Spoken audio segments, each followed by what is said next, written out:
สวัสดีครับ I'm Point from ค้นพบ What is hate? Where does hatred come from? The idea that I want to propose in today's video is that hate actually comes from love.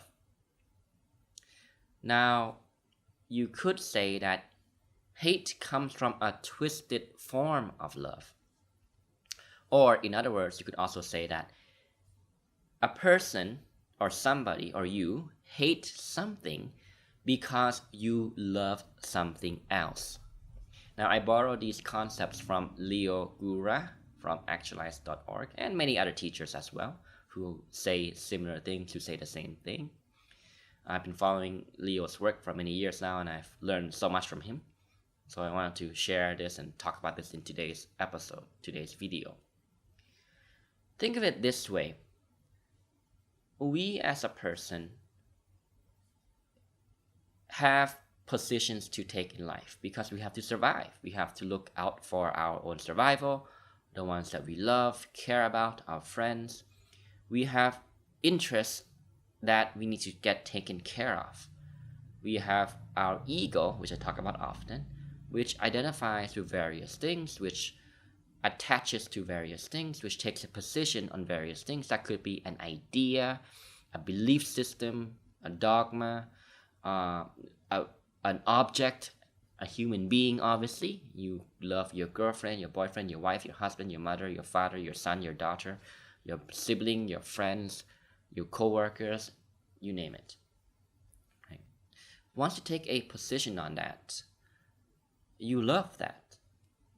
And anything that comes to threaten that, you could say you have a natural tendency to dislike and view as a threat, which is not that far from viewing it with hate in the case that something threatening to the one you love is really a legitimate threat, right? Perhaps they're hurting the one you love. Perhaps they're cheating from the one you love. Perhaps you find that your friend has been robbed in a business deal. Perhaps that you find that your romantic partner is being treated badly at work by her colleagues or her boss.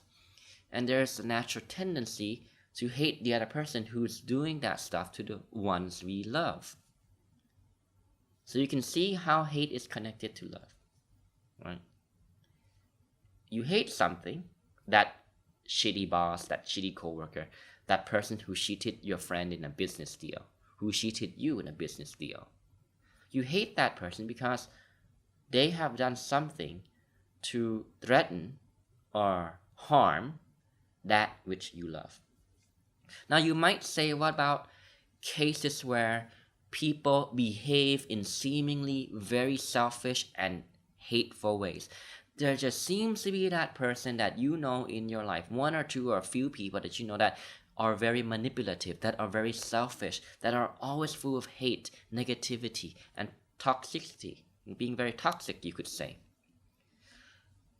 I would propose the idea that even those people who behave in that way, their seemingly corrupt way of achieving what they want in life, it comes from love. It is love filtered through an immature ego or a selfish ego that corrupts it and turns it into what we see as hate, manipulation, selfishness, which we call as bad or evil. Let's give an example. Have you ever noticed somebody who seemingly behaves in such a selfish way, manipulative way? They are not fun to be around.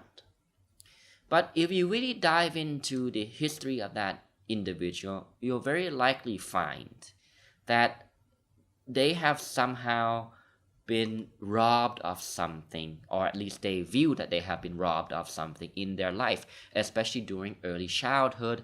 Perhaps they had an abusive parent. Perhaps they had a bad family that could not provide the love and care that they needed at that stage of time, in that stage of development. This is very much the case. That individual growing up as a young child, as a young teenager, or even a young adult who was growing up in that environment, abusive parents, unloving family, right? What does this experience of life suggest to them? It is likely to suggest to them that screw it all, there's no such thing as love, that I was sold the idea of love, and it doesn't exist because the person who's supposed to love me the most, my mom or my dad or my family, turned their backs on me, let's say, that's how they view it. Then why should I care about other people? Therefore, I'm just going to care about myself. This is often the cause of a very selfish human being, a very hateful human being, a very manipulative human being. They are hateful because they have been robbed of love in some way, shape, or form. Right? They are hateful, manipulative, and selfish because they have had life's unfair experiences thrown at them. Abusive parent, as I said, emotionally abusive, maybe even physically abusive. A parent who always belittles them, who always talks down on them, who always tells them that they're not good enough, for example. Imagine growing up in that environment, right? It would mess with your mind so much because you believe, you're so confused. You believe that you're supposed to deserve love when you grew up, but you never got it. So if you never got it, therefore it must not exist. So why should I be loving? Screw it all.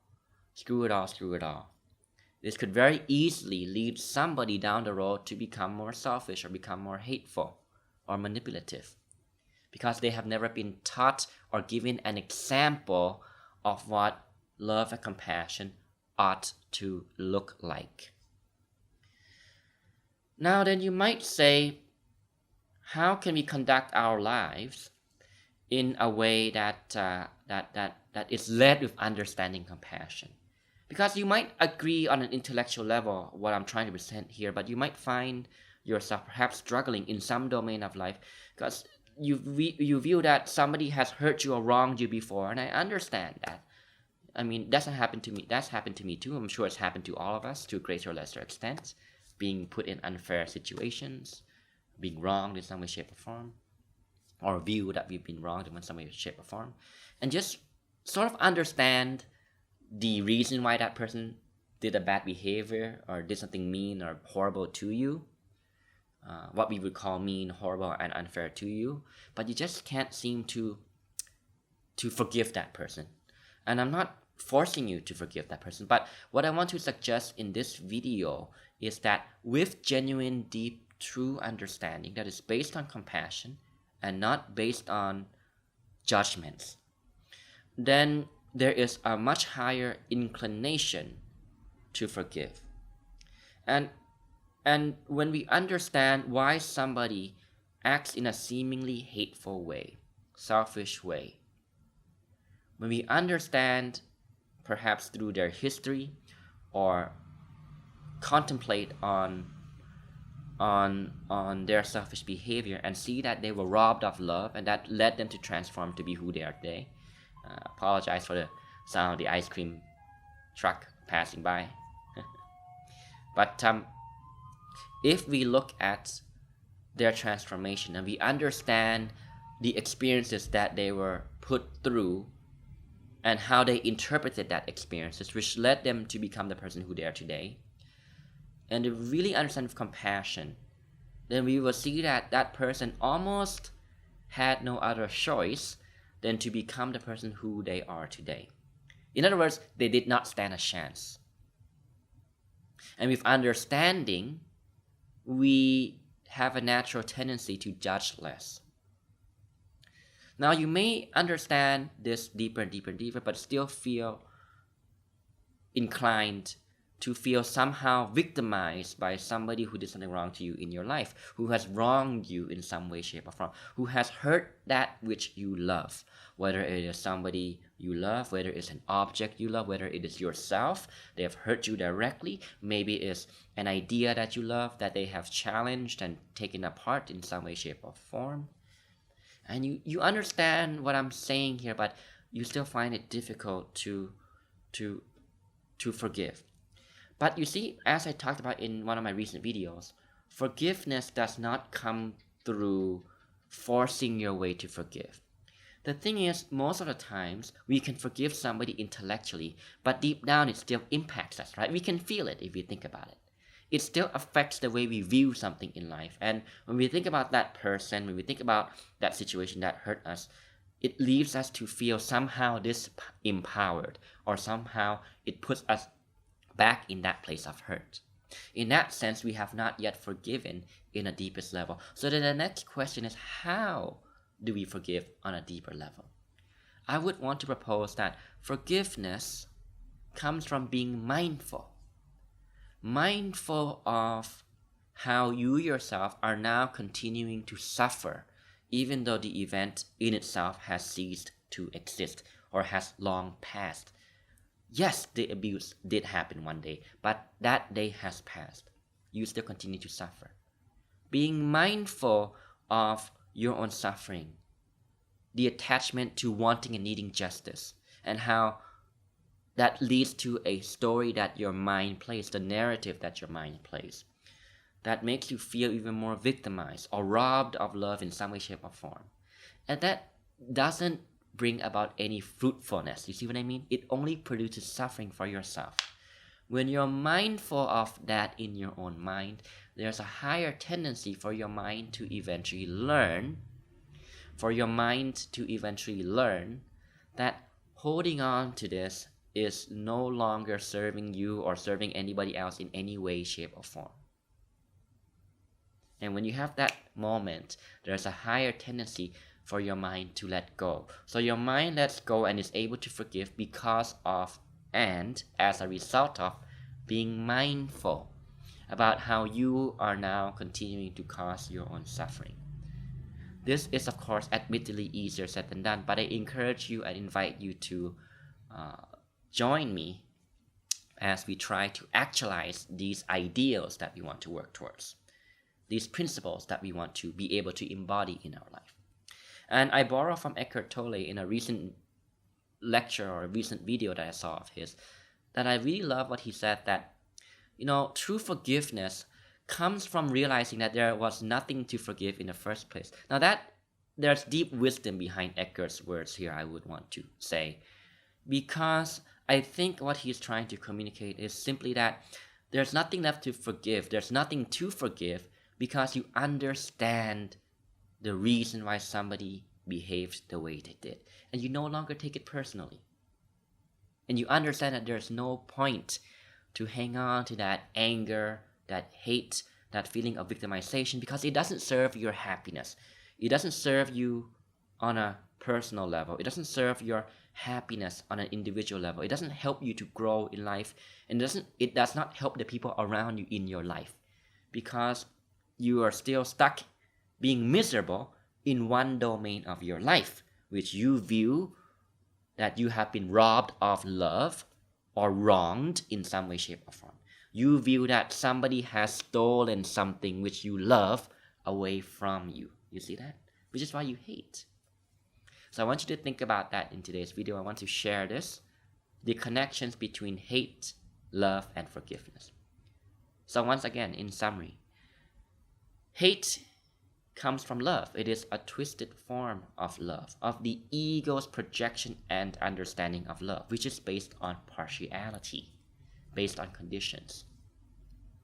And when something is a threat to that which we love, then there's understandably the egoic reaction to demonize it, to judge it, to hate it.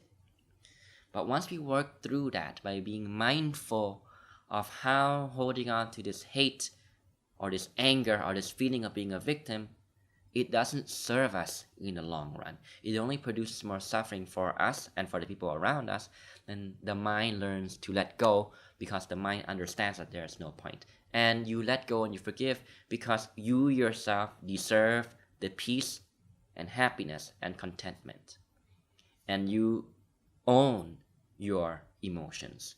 You own and take responsibility for the circumstance in your life. Now, taking responsibility does not mean taking responsibility for the evil actions or the evil, quote unquote, the actions of the other person who has wronged you.